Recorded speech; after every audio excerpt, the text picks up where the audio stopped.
ሌላው ደግሞ የተለያዩ ምስሎችና ቪዲዮዎችን ይዘው በመውጣት ጆን ዳንኤል እንደዚህ አድርጎኛል፣ እንደዚህ አቁስሎኛል። አይደለም ሴት ልጅ ወንድ ልጅ እንደዛ አላረግም። እኔ እናትና አባቴ ካዩዋቸው አመት ከ6 ወር አልፎኛል። እናትና አባቴን ድጋሚ አያሳየኝ። እኔ እንደዛ አላረኳትኝ። 2 ሴት እህቶች አሉኝ። 2 ሴት እህቶቼን ሌላ ወንድ እንደዚህ ቢያረግብኝ ምን እንደማደርገው አውቃለሁ። በእህቶቼ እንዲደርስ የማልፈልገውን በሌላ ሴት ላይ አላረግም። አይደለም ሴት ወንድ አቁስዬ አላውቅም። ሜቢ ድሮ ተደባድቤ ሊሆን ይችላል እንጂ ካለ ወጥቶ ይክሰሰኝ። እንደዚህ ያደረኩት ሰው ካለ ወጥቶ ይክሰሰኝ። መረጃ ካለሽ ለምን አልከሰሽኝም? እንደዚህ አድርጌ ከሆነ ወይ ደግሞ አስፈራርቼ ይዤሽ ከሆነ 1 አመት ከ4 ወር በህግ ጥላ ስር ነበርኩኝ አይደለ? በህግ ጥላ ስር እያለሁ ማድረግ ትቺ ነበር ምንም ነገር አይደለ?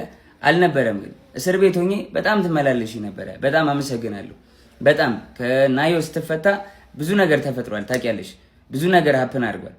በቃ እኔ እዚህ ጋር ልጅ ስላለኝ መቀጠል ስለማንችል ሪሌሽንሺፓችን ቆመ።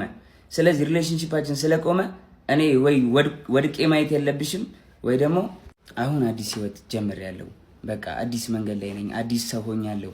ተይኝ፣ በእግዚአብሔር ስለ እግዚአብሔር ተይኝ ጃኒ። በቃ አዲስ ህይወት አለኝ። የራሴን ህይወት ልኑርበት። ቤተሰቦች እውነቱ እንዲወጣ ስለማይፈልጉ ሪፖርት ስለሚያደርጉት ሁላችሁም ኮፕሊንግ አድርጉት። ጎንደር እንግዲህ ከፍቅረኛዋ ጋር ሆና ያወራች ነው። ይሄ እሱ ሳሎን ሆኖ እሷ ሽንት ቤት ተደብቃ ይመጣል። እሱ መጨረሻ ላይ በደዌ ራቁቴ ነው ሰው እንዳይመጣብሽ ስለለም አልኳት። በቃ አልኳት። ቻው አልኳት።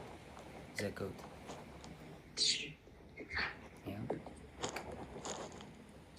ተዘጋ ስልኩ ጋይስ። እና እውነታው ይሄ ነው። ከዚህም በኋላ እንግዲህ እዛ ይበጠበጣል። ጎንደር ላይ ቲንክ እየሰማት ነበር እሱ። ተበጠበጠ፣ ተደወለልኝ እኔ ጋር። ከዛ በኋላ ኤልሻዴ ደውላ ጆ ለምን ደወልክ? እየደወለልኝ ነው አለች ጃኒ አለች። እኔ አልደወልኩም ኤልሹዬ፣ ሁሉም ነገር ደግሞ ስልኬ ላይ ያለ ሪከርድ ማለ አሳይሻለሁ አልኳት። እሺ ይቅርታ አለችኝ ኤልሻዴ። ከዛ ሳስበው እኔ አልደወልኩም ካልኩኝ እሷ ደውላ ከሆነ ትበጠበጣለች። ሪሌሽንሺፑ እንዲበጠበጥ እንዲለያዩ አልፈልግም። እኔ ደግሞ ቢኮዝ የጀመርኩት የራሴ ህይወት አለ፣ ድጋሚ መበጥበጥ አልፈልግም። ልጅ አለኝ፣ አዲስ ህይወት አለኝ። እኔ ህይወቴ መቀጠል እፈልጋለሁ። የሰው ላይፍን መበጥበጥ አልፈልግም። ከዛ ደወለች። እሱም እየሰማህ ነው ምንድን ነው አለችኝ። መበጥበጥ ስላልፈለግኩ ውክልና ሰጥቻታለሁ። የባንኪን መኪና የገዛሽ ጊዜ 1 ሚሊዮን ብር ሰጥቻት ነበር። እስር ቤት በነበርኩበት ሰዓት ትራንስፈር ማድረግ ስለማልችል 1 ሚሊዮን ብር ከባንኬ ላይ ውክልና ሰጥቻት እንትን ብላ ነበር። ነው ውክልናው አልተነሳም። ጃኒ አይ በቃ ውክልናው እንድታነሽልኝ ነው ብዬ ዘጋሁት ስልኩን ማለት ነው።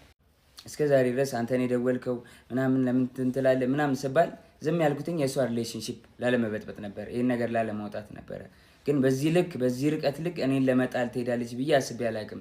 ሜቢ ፎሎወሯ ያኛው ስለተዘጋ ይሄኛውን ፎሎ ለማስደረግ ሊሆን ይችላል። ግን በዚህ ልክ እኔን አታክ ለማድረግ መሄድ የለብሽም ጃኒ።